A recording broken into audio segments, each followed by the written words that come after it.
The journey is conversations with ordinary people about stories of transformation and how we may have had setbacks in our life and how we persevered through those, how we've learned from those obstacles, and how they've maybe helped us on our path today.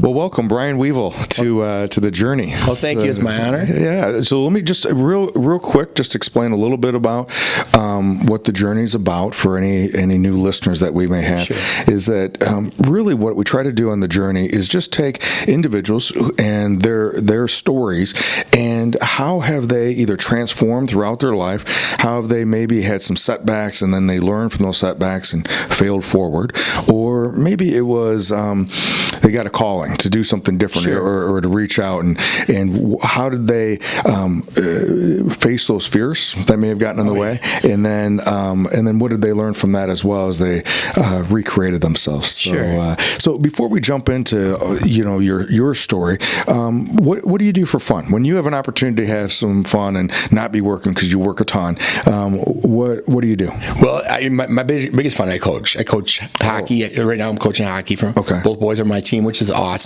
Yeah. I coach baseball. I coach soccer in the years past. I thoroughly enjoy family time now. Sure. I get more family time now. Nice. So, okay. Yeah. And so speaking of, I know you're married, and your wife's name? My wife's name's Stacy Weavel. Okay, Stacy. Okay. And she works at the hospital. Yes. What does she do at the hospital? She's a child life counselor, or child life specialist, right? Specialist, yes. Yeah. And she's at Mercy, correct? No, she's at Swedish American. She's right next door to me. Okay, yeah. Perfect. Okay, and so she's at Swedes, and how long has she been a child life specialist or working in the probably hospital? about 30 years, I think. Oh, okay. Yeah, so Okay. She was at a couple different hospitals before that. Okay. Now All she's right. She's the head of that part. Oh, so okay. It's starting all over again with that group. So okay, yeah. All right. Because I know the reason why I said Mercy is I have a friend of ours, Marcia Stalter, that works. She's good friends with her. Yeah, she worked with Marcia for years. Okay, yeah. And then Paul was a teacher at Lincoln Yes. for now I'm at Lincoln. Yes, exactly. It's all intertwined. It's all intertwined. Yeah. Exactly. So, and then you have two boys, correct? Yes. And their names, and how old are they? Evan's 16. Okay. And Alex 14. Okay. And where does your oldest go? My oldest goes to Lutheran. Okay, he's at Lutheran, Yeah. and then my youngest is at Winnebago High School. Oh, okay, It's a freshman. Yeah. Okay, great. And do they play? You said they play hockey. They both play hockey. They both play baseball, and they both on the travel baseball teams. Okay, yeah. So they're pretty active.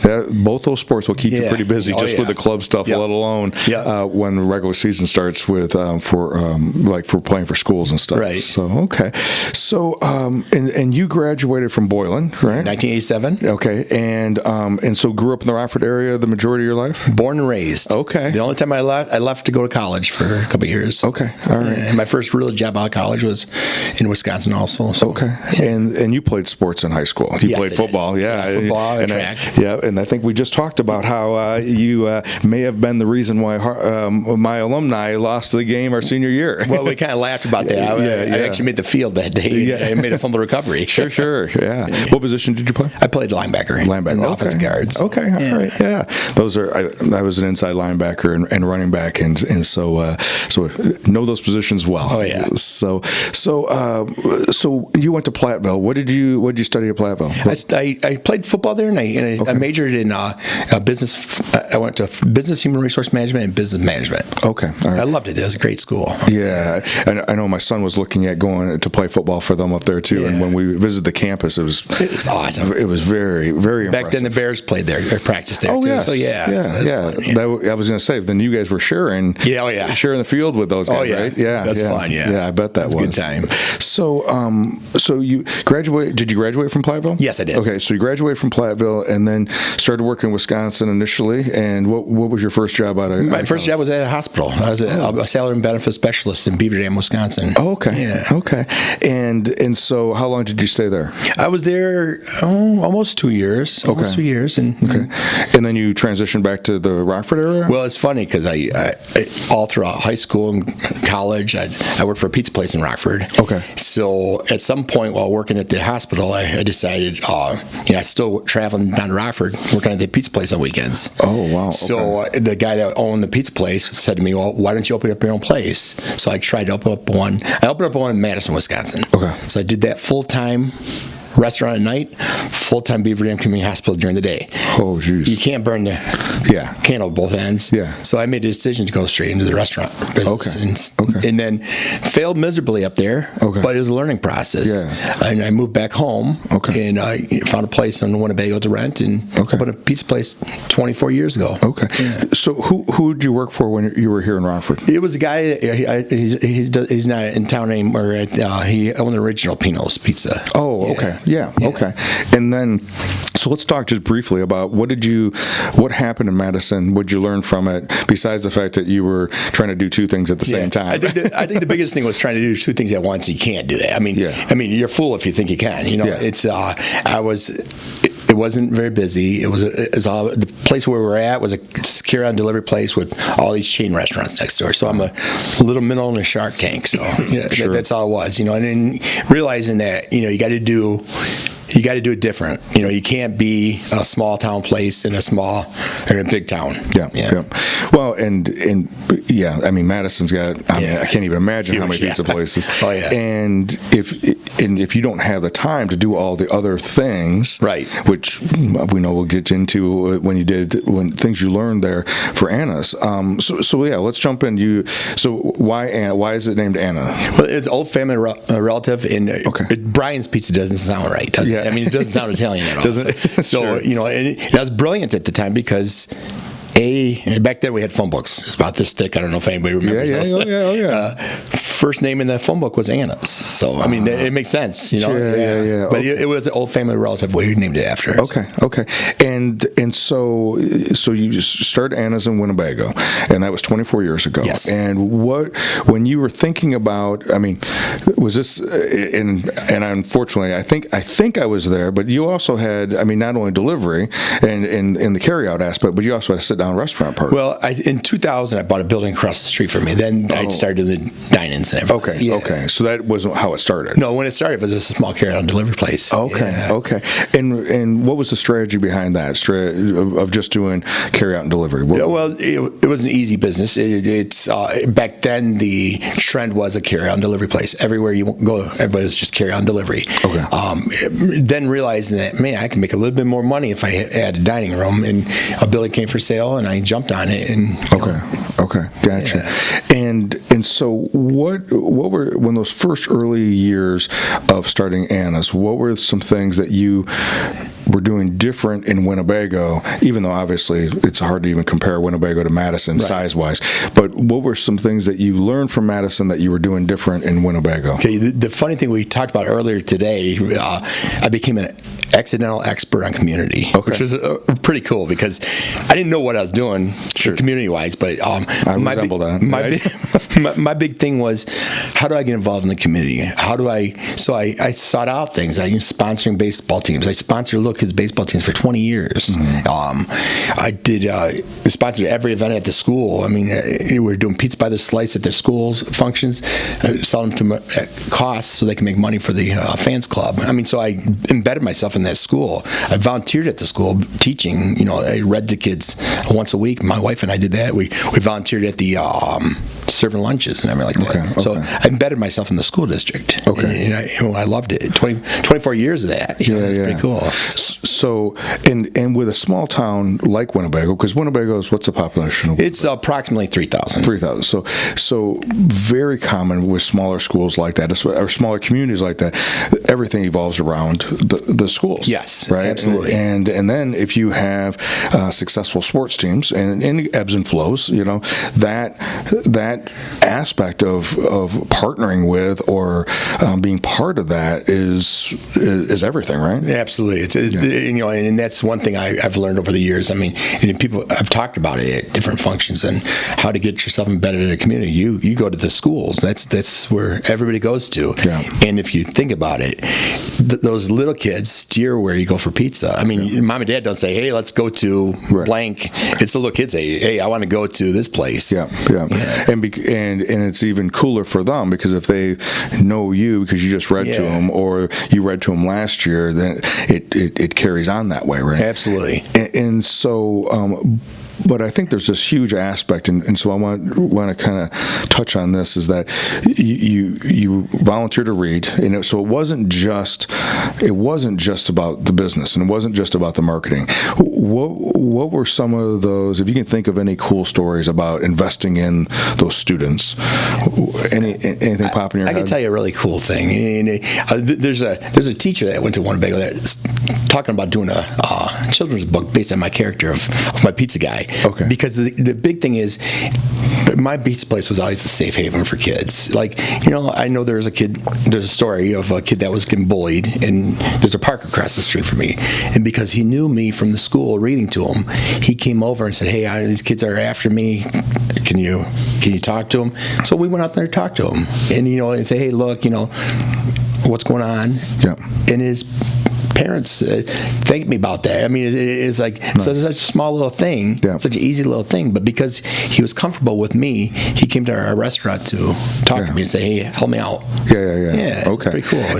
And you took the opportunity that was given to you. Yes.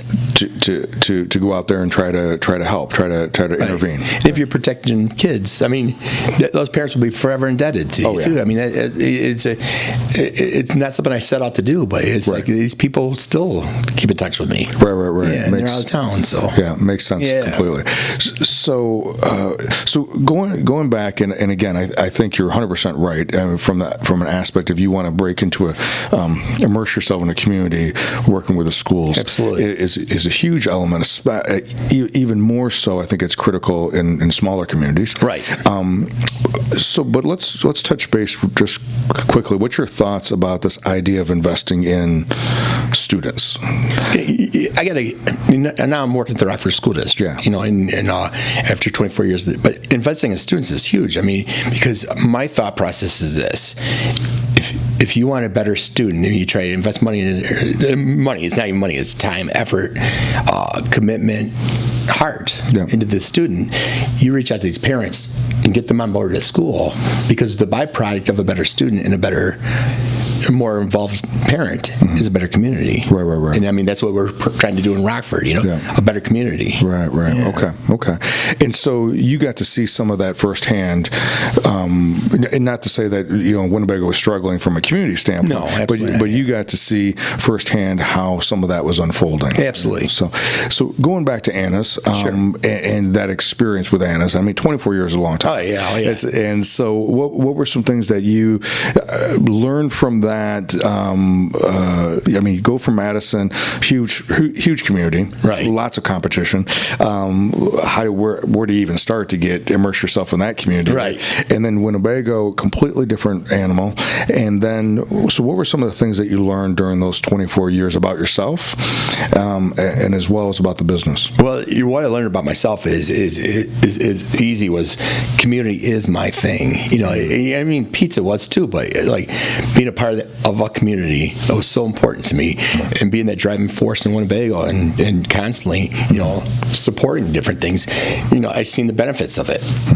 And back in 2008, when the housing market collapsed, I mean, there are people who are struggling, losing their houses one after another. But if you're supporting those people that are struggling too, they're still supporting you. I mean, you create better products, different packages for the people, and then make it work. So we're all in this together. And I think people don't see that. You embed yourself in a community, you treat your community, it comes back to you.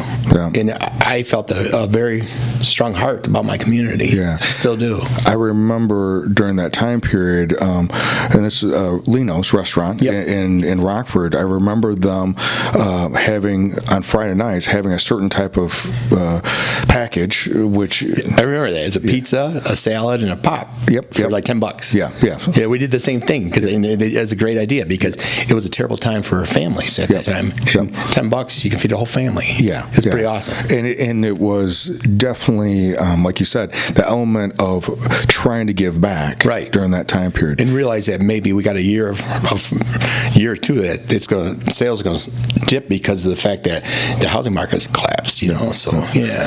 So when I opened up KP in 2001, I knew that I didn't know anything about business, right? I mean, even though I had an interest in it early on, I switched over to psychology, and other than being a personal trainer, I had no real experience in business per se.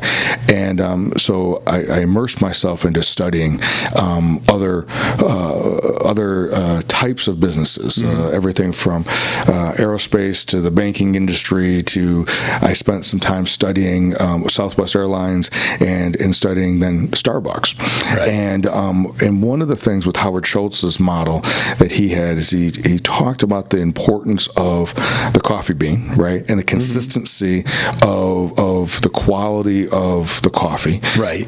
And then that was part one. And then part two was about wanting that when you went into a Starbucks, no matter where you were at, that it was going to give you a similar type of impression, customer service, a similar type of feel, a certain type of smell, and then the community outreach piece. Right. And so I modeled that, or KP, around the same thing. My coffee beans are my therapist. Right. You did a great job with it. Well, thank you. Yeah. And then how important it was to make sure that the best we can is to have the best customer service that we can have for the type of industry we have, and then obviously reaching out into the community, being part of the community. Right?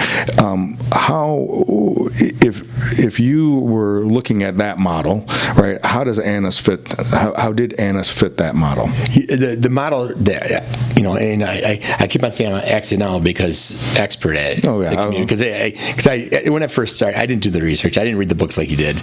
I jumped in that business and I was just thinking, how do I embed myself in the community? And I said, the big thing was I kept on pushing forward. If it's a family in need, we'd reach out to them. There's a farmer that lost their farm during one storm. We reach out to them. I think that's the important thing of community. I learned what community was about based on working in that community. Sure. And realizing what the needs are of people. And when you reach out to people get you. And I can walk around and want a bagel. I'm still a pizza guy. They still, hey, there's a pizza guy.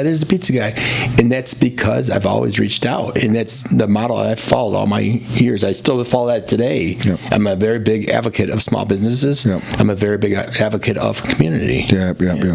So, but there must have been an element, right, that the pizza must have been pretty good. Pizza was good. Yes, very good. Yeah. And because I had this conversation with my, let me say this correct, my son's girlfriend's dad. So we had this conversation last night about a possible project that he was talking about doing, and it was this idea that that customer service and that community piece can make an average to a little bit above average product much better. And then if you have a high quality product with exceptional service and you're reaching out in the community, then you're going to be a star. Yeah, you're going to be rich the rest of your life. If you don't burn out, which is what we're going to get to now. So what were some of the things that, as great as it was, and obviously with some of the things that you're doing, not only running the business, but then you're doing a lot of the, it sounds like it's a family-owned business, a small business. You're doing all this outreach as well. Right. That's putting quite a bit of hours on the clock. Right. And so tell us a little bit about that. So we've been talking about the upsides. What are some of the downsides? Some of the downsides. Okay, and that's simple because it's funny because I about a year, maybe even 2 years ago, I had the idea of, I'm having a hard time getting employees right now. The economy's shifting a little bit. And for me, I really didn't shift towards that economy so well. So the downside is it's just me. It's just me. So I got to make these decisions. And now I'm working 80 hours a week, 7 days a week.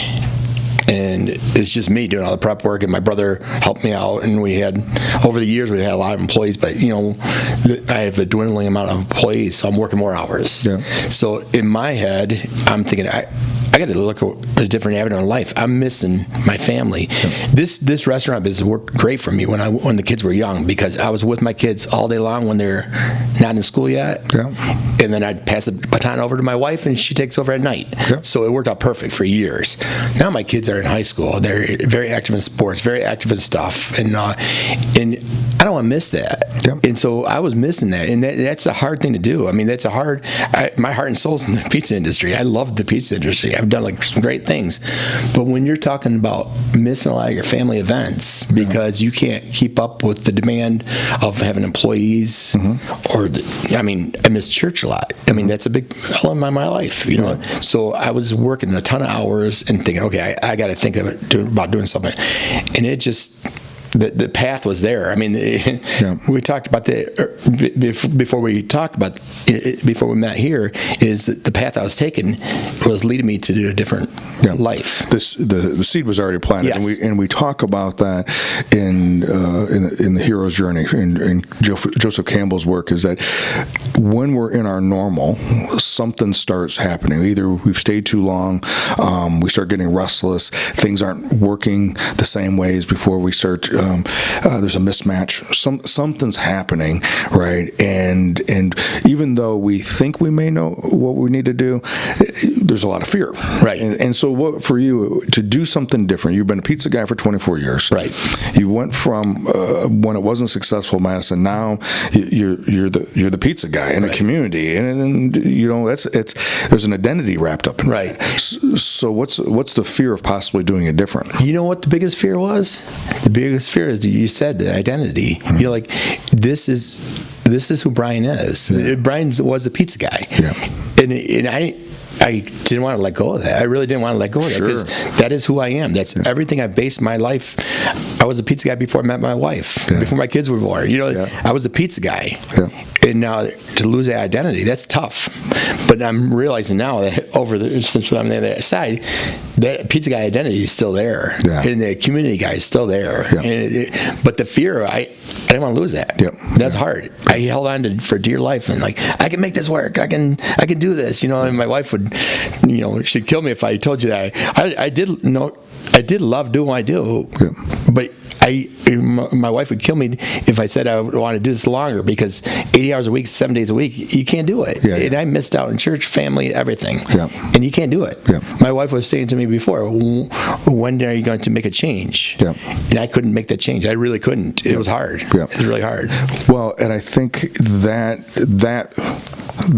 situation right there is what happens a lot of times with many of us, right? I know for me it was very similar to a couple different scenarios that I've been in my life as I've gone around the circle of the hero's journey, is that fear of not necessarily being able to cross that threshold into the unknown, right? Because our identity or what we've always known to be, our comfort zone, familiarity, whatever you want to call it, is here. And so we'll endure more hours, endure more pain, because we're familiar with that pain. Right. We don't know what the unknown's going to be. Absolutely. Right. And I did have that fear of, can I translate my life into something else successful? And I did have that fear. I mean, that was a deep-rooted fear too. You know.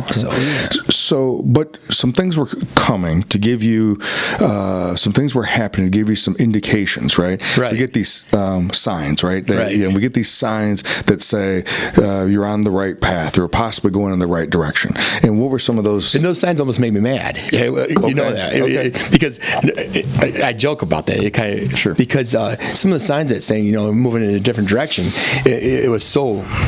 If you look at hindsight 2020, it's like a beacon and out there saying, "Hey, dummy, here you go." You know, but it's like I got invited to go to the International Pizza Expo in Vegas. Okay, and you know, you think I'm a pizza guy. That's the biggest honor in the world to go out there to speak. And I'm speaking about community, not about pizza, about community. And I'm like, okay, I'm a pizza guy. You know, right. A week later, I get invited to go to the Midwest Food Service Expo to speak on community. So it's like, this is just last year. Both these things were just last year. And last year I traveled with the Small Business Revolution based on my work in community. Nothing had to do with food. Wisconsin Restaurant Tour magazine did a whole article about Anna's Pizza, and it had nothing to do with pizza. It had to do with community. Right. So 4 major things in my life were screaming community. It wasn't screaming pizza. Yeah. So if you read that, it's like somehow, some way, it's leading me down this path to a different career, or saying, hey, yeah, you can do something different in life and be very successful at it, because you are. Yep. So in 2000, so it sounds like in 2018, end of 2018, 2019 more, yeah. Well, more 2019, you're getting these offers to speak in community. Yes. Or speak at these food, restaurant, small business expos and seminars. But they want you to focus on how you've utilized the platform of pizza or food, but you immersed yourself in the community. Right. And that's what they wanted to really hear about. Yeah, absolutely. Yeah. And I thought I was a pizza expert. That's right. So in some ways I'm thinking, okay, why is this happening? Yeah. But now hindsight 2020, I know why. Okay. Yeah. So during that time period, any as you're making that transition, any mentors, any teachers, anybody coming out and saying, okay, I know you know the pizza business, I know you know the pizza, making pizza and the food business, but this other world, here's some things to look into. I'm going to tell you, my biggest supporter was my wife. Okay. And I know that sounds so simple, but it's true. I mean, she sat there and she said, well, we know we need to make a change. Yeah. She goes, find that change, because you're good at what you do. Find that change. Okay. And if you were talking about mentors, I mean, there's a lot of things that can come in play. Yeah. But my biggest mentor is my wife. Yeah. Because she supported everything I've done in my life. Yeah. So huge ally. Yeah, huge ally. Huge ally. So you officially closed Anna's August this last year. Okay, August of 19, and you had the opportunity to go into the Rockford Public System. Yes. And when did that start manifesting itself? And it's a unique position. Yes. Right. And so it sounds almost like it was created. Imagine that. It's a parent community liaison. Yeah. That's crazy. Right. And all this community stuff coming together. Yeah. And then I'm a parent community liaison.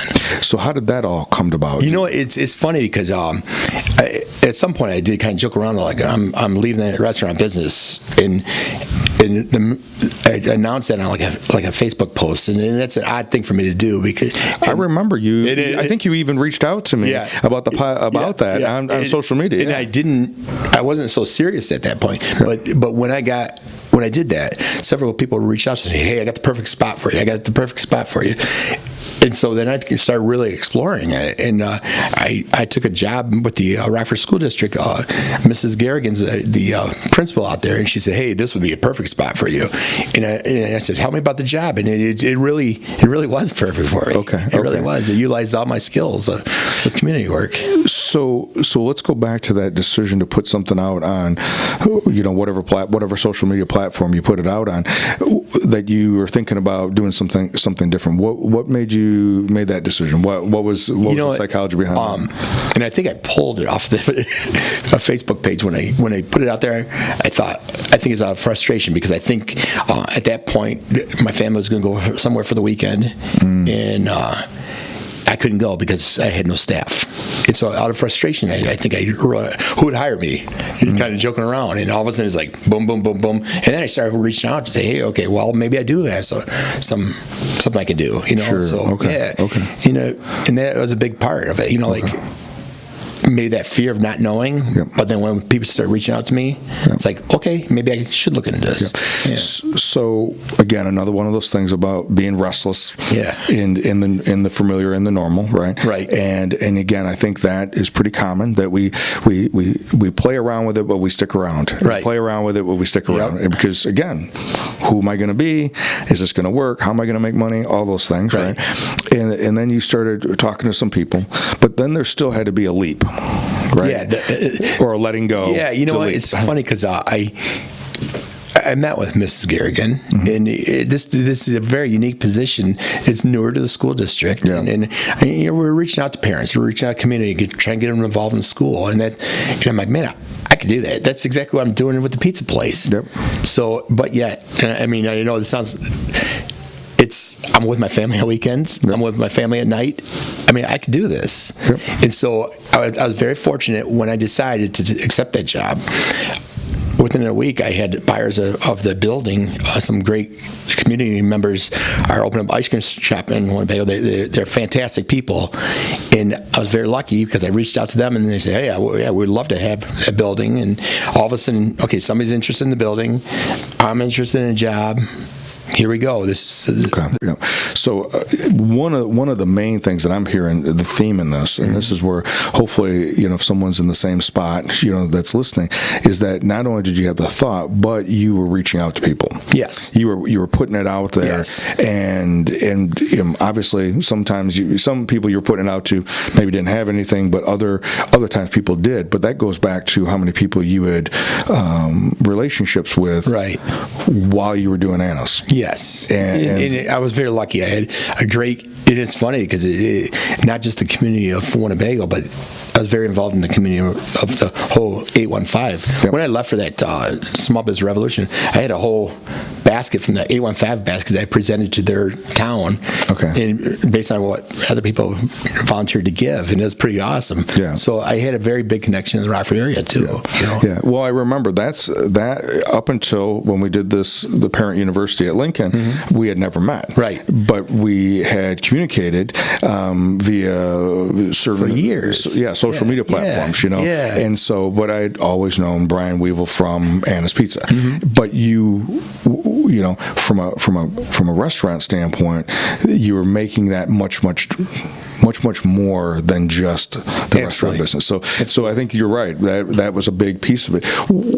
Well, with that, when did, just because I'm curious again about that piece, when did you start utilizing the social media platform? It's funny because way back when a guy had posted so I was mad about it because I never knew anything about social media. I think it was like 8 or 9 years ago, and somebody had Anna's Pizza and Pasta a Facebook page. Okay. And I was so mad because it's like, I don't believe in social media. This is a short-term thing. And I want to find out who had this thing started for me. And so I located the guy, and he said, "Oh, this is easy. This is good advertising. This is the future." And I did get myself embedded into it. And now I'm on Facebook, Twitter, Instagram, and and I've done a lot of stuff with it. I've done a ton of stuff with it. And I always support small business. I always support community with it. That. Okay. So then now being with the Rockford School District, you're specifically assigned to Lincoln, or is it for the whole district? I'm specifically assigned to Lincoln. Okay. And I'm very open about doing more work with the school district and everything like that. This Parent University thing that we alluded to became a big community-wide event, which the whole district was involved in that. Yeah. So that was one of your first big initiatives? Was the Parent University? Yeah. You know what though? It's funny because coming from the pizza place, I explain it like this: I got this big old dough ball of community, and I was able to take that big old dough ball community and just put it on my desk at the school district, and it was a huge transition, easy transition. The community stuff was still there.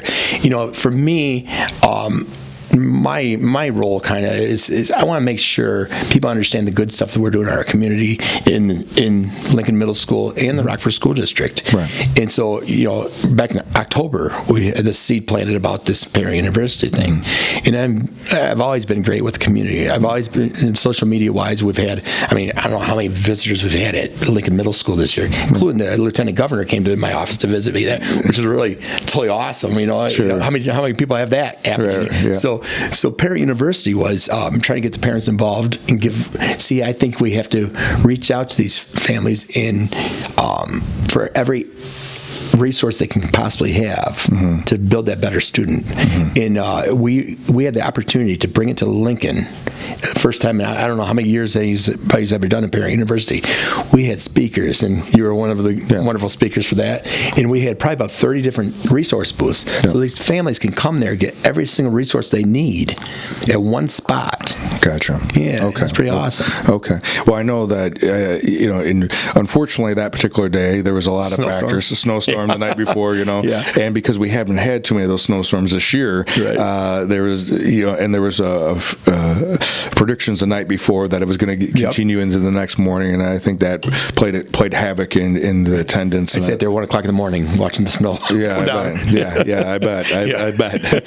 So when you think about that particular event, and like I said, tons of vendors there, a lot of different speakers that were there on a variety of different topics. What were some things? Now it's been a couple of weeks since that's happened. What were some things that you learned about that event? Putting that event on that went well, and then what were things that you learned about it? Because it was really about planting seeds. Right. It's like anything, right? You start something. Typically, the first time that you come out of the gate is not going to be. I don't know if it's a success of the first time you do it. It's the best, right? Because that means you don't have a very good follow-up plan, right? Right. I mean, and so, what things did you learn, and you're going to take away and build on, and what are some things that you go, okay, we can improve? That's an easy one, because I sat there at one point, and I think there's a couple of these speakers, these great speakers that we had, remind me of the same thing. Sit back and look. Even though we didn't have a ton of parents show up because we had a snowstorm and everything like that, we sat there, looked around, and we see this whole Rockford community supporting what we're doing at Lincoln Middle School and what we're doing at the Rockford School District. It was amazing. It was like the mayor's office was involved, the Rockford Fire Department, Police Department, the YMCA, the United Way, KP Counseling, Miss Whitford was there, Maurice West was there. I mean, it was just incredible. I mean, to see all these entities, and you could just sit there and watch them all interact. And some of them did business links together. What's the next event? Every single one of those vendors said, hey, we love what we put together. Let's do it again. And it makes me realize I got to do that push. I'll keep on pushing and make sure we're providing for these families. And I think that was a very big positive moment where I'm like, okay, yes, I'm going to do it again, and I'm going to do it again, I'm going to do it again, and we're going to build that better student. Gotcha. Okay. So that was definitely the motivation because of the encouragement and support from the people over there. You had a lot of media attention, going into it, which was always planting seeds too. So even for people that weren't able to be there, they were able to capture some things, and I think that's important for people that are listening, that are wanting to do some type of event. Right. It's all about that aspect of the journey going into it. What happens that day? It doesn't necessarily. Yeah, we always want to have a great turnout. Yeah, absolutely. I would love to have 1,000 people there. Yeah. But it's not necessary. Right. Because over 1,000 people heard the message. Right. In one fashion or another. Absolutely. And I got to say, I got to thank the media for that, because I'm going to tell you what, if people are watching the news at night, and everybody does, right? And they're looking at that, watching the news and saying, hey, look what Lincoln Middle School, look what Rockford School District is doing for our families. Even though they weren't at that function, it's bedded in their head that we're doing something different. And we're making a change. And we're reaching it. And my biggest thing was, when I got to Lincoln Middle School, I realized there was a brick wall in between the parents and the school. And I think I sent a message to Dr. Jarrett. I said, there's a big brick wall, but today we broke a big hole in that wall. Watch it eventually crumble. And I think that's true. You keep on pushing, and making sure you're doing the right things to help those families out. So, and again, going from Winnebago into the Rockford, different animal. Oh, yeah. Different demographics. Absolutely. A lot of things are different. What do you think are some contributing factors? 'Cause it's got to be multifaceted. What do you think are some contributing factors to that wall between the school and the parents, the school and the community? See, I think the biggest thing is resources. I think in Winnebago, there's less crime, there's less struggles. It's family out there, and families that grew up out there together, farming community. Then you go into Rockford, it's a different demographic. There's a higher crime rate. There's a higher, the demographics are way different, the poverty levels. So what we need to do is make it easier for the families to get those resources. And I think in the divide, the wall of the school is, maybe they didn't do well in school prior to it, or they didn't think school was for them because they're in a poverty area.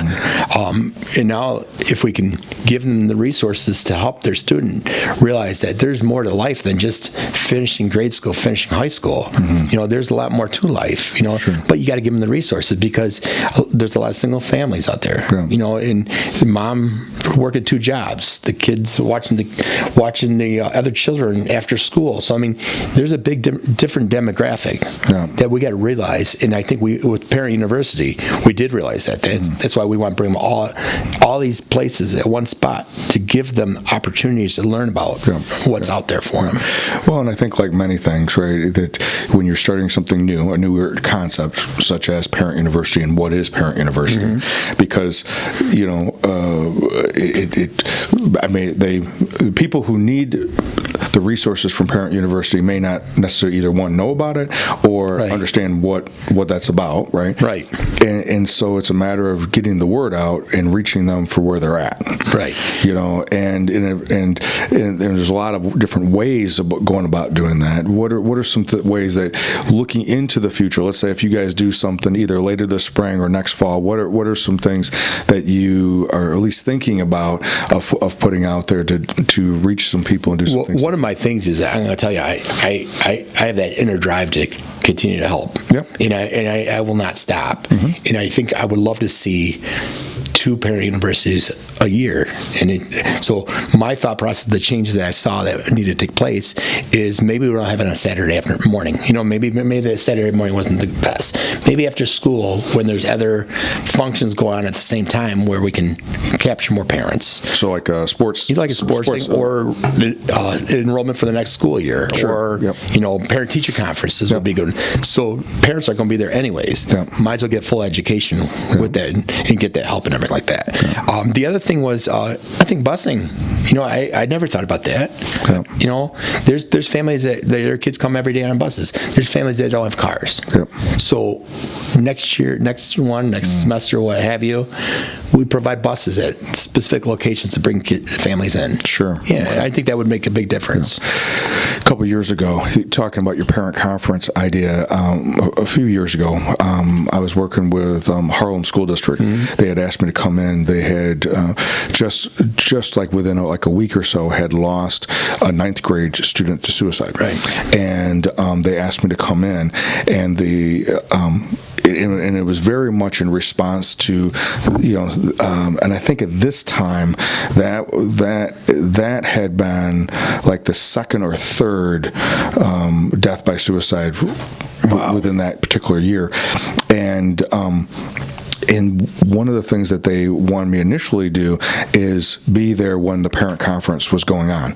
And so while parent conference for the 9th grade campus, because at that time they had a 9th grade campus, while that was going on, they wanted me to do kind of like a 15-20 minute talk, and it was kind of rolling. I did it a couple times, but it was because the parents were there, right? And especially at that time, I think in grade school, middle school, and early high school, parents are still attending, coming to the parent conference, and so they're already there. We had a decent turnout. It's one of the things for all the different communities I go in and talk about the suicide awareness piece. It is one of the hardest things, regardless if a week ago I was in Florida doing a talk and we had about 30 parents. I was down in Byron a couple weeks ago or 3 weeks ago, and we had 50.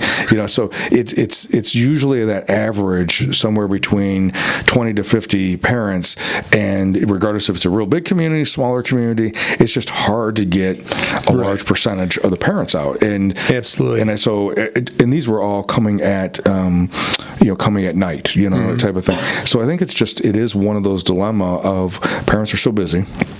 They have so many different things going on that's pulling at the time, including their kids' activities. Right. See, the one thing I do get though out of that in my head is, numbers aren't always the thing. Yep. If you reach one person, Yep, absolutely. that's a success. Yep. And I know that's hard for me to. I think you and I had that discussion that day. Yep. The success is, did you reach anybody? Yep. And I think that's crucial. Yeah.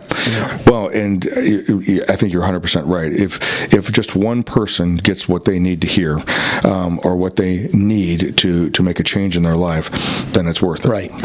And in that, once that happens, that person then shares it. And it builds. And it builds. Yeah. Like the news. If 30 parents watched one of the channels and they told 5 other people, look what Lincoln's doing to help out. Look what the Rockford School District is doing to help out. Yep. It just builds. Yep. And I can't wait to keep on building. Yeah. So I'm ready for that. Good deal. So, in your new role, and the things that you learned with Ann. Now, even though it obviously it's different community, right? And when you were with Anna's, the thing you always had, right, was that you were given food, right? Right. That's easy. Yeah. There was a food one, right? Yeah. So that was the opening, right? Yeah. That was the end. Hey, free pizza brings everybody in. Yeah, exactly. Yeah, at least you get their attention, right? That's right. And so now it's similar type of process, but it's a different animal. Right.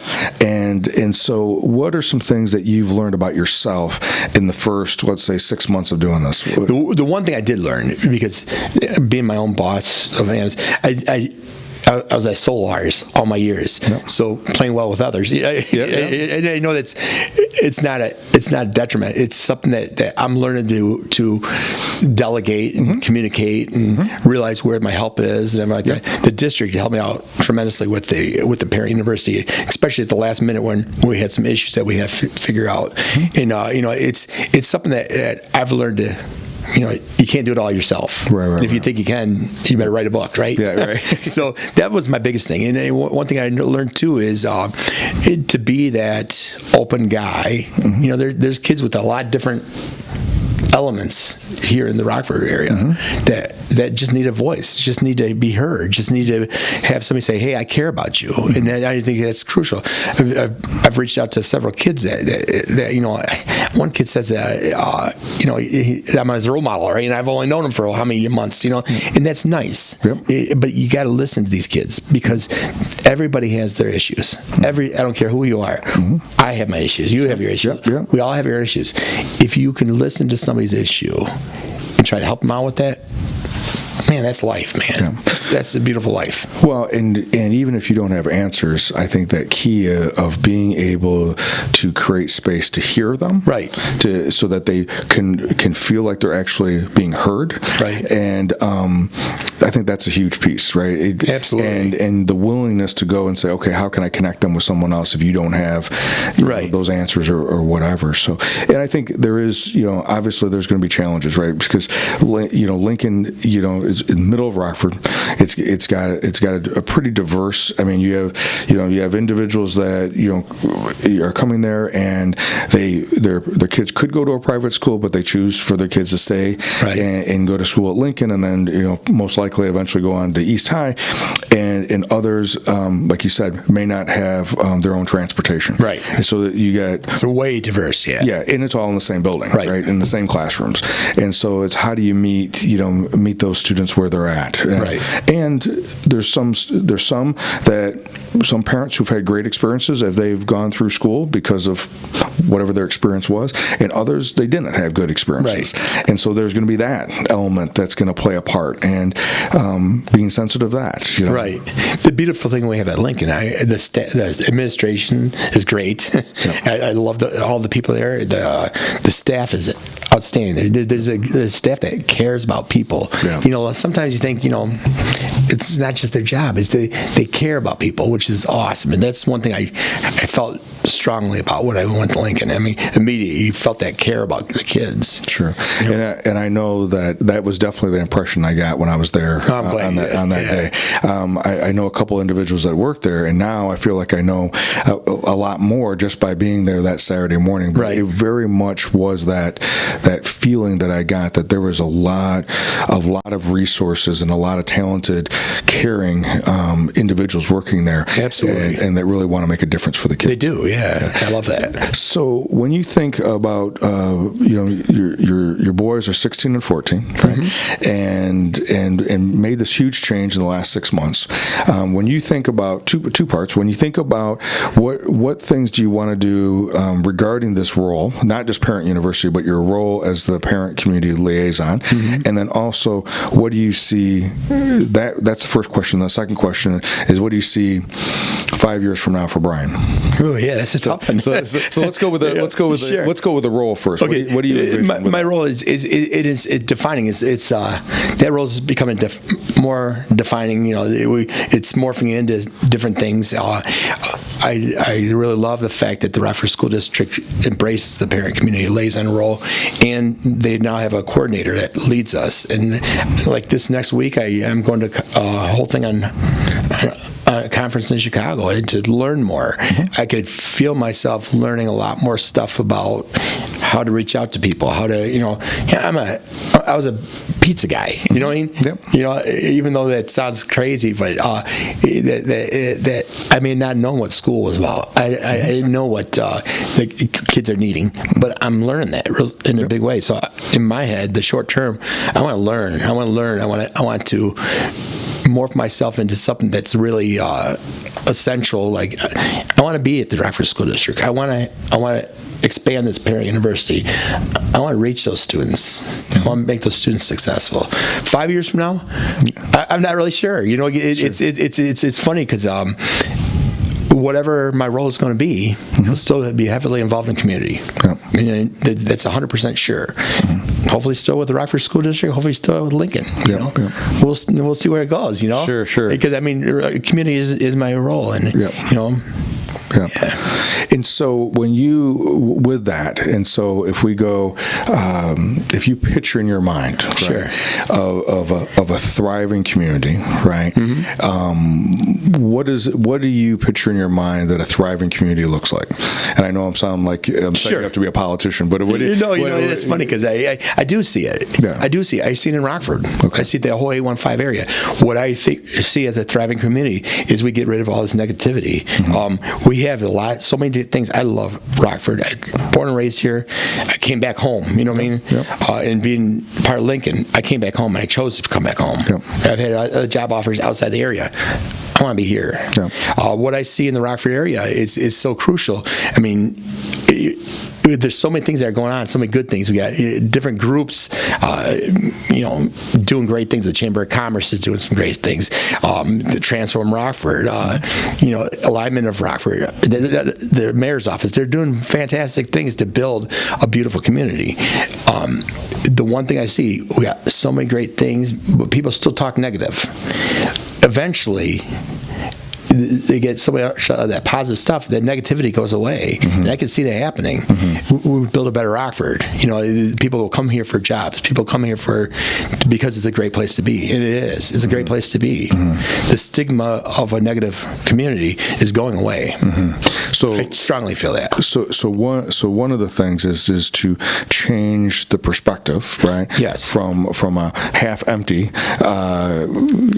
to a half full. Yeah, absolutely. Based upon the fact that focusing on the good things that are going on, there's so much good too, and fixate on that. That's a big part of what you see and want to be a part of when it comes into a thriving community. Right, and I want to be a big part of that. Sure. I want to be here. I want to do whatever it takes to make a better Rockford. Right. Okay. Yeah. Well, Brian, I appreciate you being here on the show, and I appreciate your energy and just your desire to help and your desire to make a difference. And the concept of we focusing on students, because eventually those students are going to grow up and become great community people. Yeah. And so, but one of the ways to focus on students being good students and growing to be great community members is to help the families and help the parents. And so that in the long run, it goes back down to how to have a thriving community. That's right. So Brian, I appreciate your energy and appreciate your drive for this and the aspect of recreating yourself and how you created what you did with Anna's and how that's morphed into what you're doing now. I appreciate it. Thank you very much. Yeah, not a problem. When you are as we're getting ready to leave here and wrap up, if there's one thing that you'd want to share with the listeners, what would be that one thing you'd want to part with? You know, we got so many great things going on. Stay positive. And my thing with community is, and I got a quote, this is my own quote. Yeah. And so, community is, so many people are afraid to be involved. But it doesn't matter how big of a piece or how small of a piece you have. Just be a piece. Nice. Okay. Yeah. Brian, again, thank you. If there was what's the best way? If someone wanted to reach out to you, someone wanted, either a listener wanted to reach out and do something themselves or reach out to you and needed something as you being a resource, what's the best way to get on? The best way is my social media. Okay. Brian Weavel on Facebook, Brian Weavel on Twitter, and Instagram. And then spell your last name for us. Weavel. Perfect. Yeah. Okay. You give me a call. I'm an open book. You know that. Okay. So, yeah. Well, definitely. Well, thank you for being here and thank you for everything that I appreciate it. Thank you. Again, I think this was a great example of how someone started something, had a setback and a failure, and then learned from that, and then came into a different community with the same type of vision, but expanded on that, and then by default, just by reaching out and being who he is, recognized that by helping people, that helped his business, and then it actually gave him an opportunity to recreate himself into another career, as well as helping our community become thriving. So, Brian Weavel, thank you for listening today, and we'll look forward to being with you next week. Thank you.